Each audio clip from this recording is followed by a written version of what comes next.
I hope all is doing well. I just wanted to come in and talk about a couple things. Like I'm gonna be all over the place. I want to talk about testimonies, and I want to talk about Psalms 105. And so let me just jump right in. I'm gonna jump in and read Psalms 105. Now, I'm not going to read all of Psalms 105.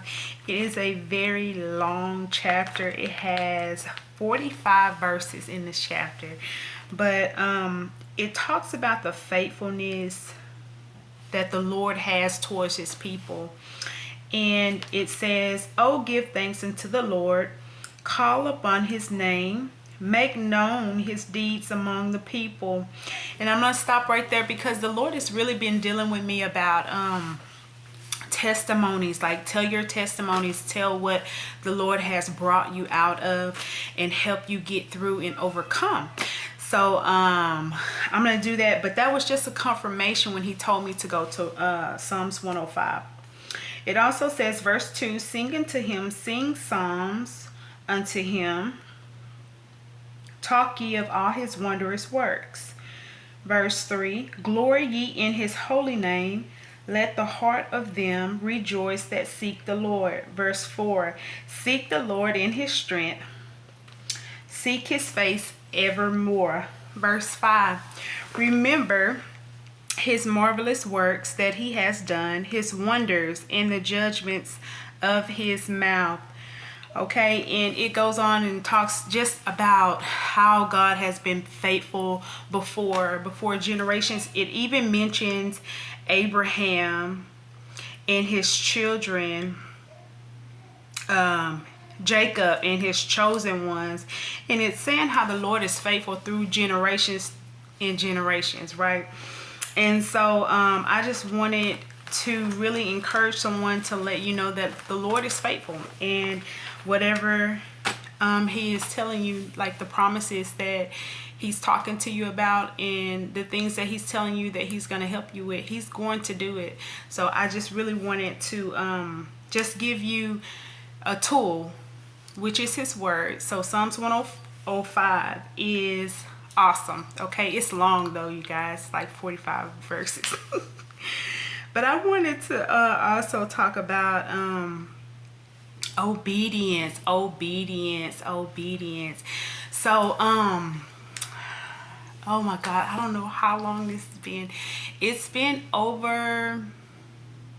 maybe over 10 years since I used to smoke, and I used to smoke weed, I used to smoke cigarettes. Okay, and the Lord delivered me from those. Actually, when he delivered me from doing both of those things, I wasn't even deep into church or anything like that. It was just a desire, like I wanted to stop. I felt like it was controlling me. I felt like, it was money that I could be keeping, and it felt like that I just wanted to better myself in that area, right? I just felt like it wasn't ladylike. Like, it was just all kind of convictions.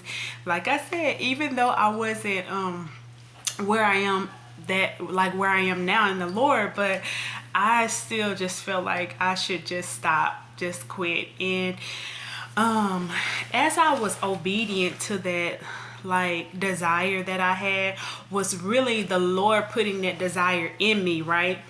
But after me just being obedient to that, I was able to just drastically, like, overnight stop. So one day I did it, the next day I stopped. One day I did it, the next day I stopped. And that was with me smoking cigarettes. Well, with me smoking like marijuana, it was different. It was harder. But as I was growing and I had responsibilities and I felt like it was holding me back and it was controlling me, then I was just like so I've always been the person that I'll do something, but if I feel like it's controlling me, I'm just like I'm easy to cut it off. So I really was able to cut it off, but it was, like I said, that desire in me, and it was the Lord putting that desire in me. Sanctification is a process, and you will be literally in a process until the Lord comes back. There will be something that he has to deal with you with to get out of your life, to be more and more like him. So I just wanted to encourage someone that, you know, that may not be your struggle, but whatever your struggle is, just know that it's a process. But when the Lord lays that desires on your heart, that there's a grace for it, that he wants to be able then to take that completely from you. You know, I also talked to a guy this year, and he was telling me how he had been smoking for like 5 years, and he only had stopped smoking for like 3 months. But he was saying how he had so much joy in it, and that he was saving money, and it wasn't as hard as he thought it would be. Once again, like I said, it was the desire that was put in him, which you think is your desire, but it was really the Lord prompting him to do that. So you never know where people are in their process, right, with the Lord. So I just wanted to encourage someone that whatever it is, if it's smoking, cussing, losing weight, whatever it is, the Lord is, when he prompts you to put, when he puts that inside of you, that desire, he is going to back you up, okay? And so when we know that there's a grace for something, you need to move on that, because he's gonna be there to help you with that. I also wanted to talk about how the word, which is the truth, have weight. And when I say that, I mean the word of God. Like, the word of God is true and it has weight. And what I mean by that is, like, when you talk about the word of God, when you stand on the word of God, it has power. And when I say weight, I mean power. It has power. But you must believe. And so that's where you're able to activate things, when you read the word of God, when you believe the word of God. So remember, the word of God is truth, and truth has weight. So I just wanted to get on to encourage someone today, to let you know that it is a process.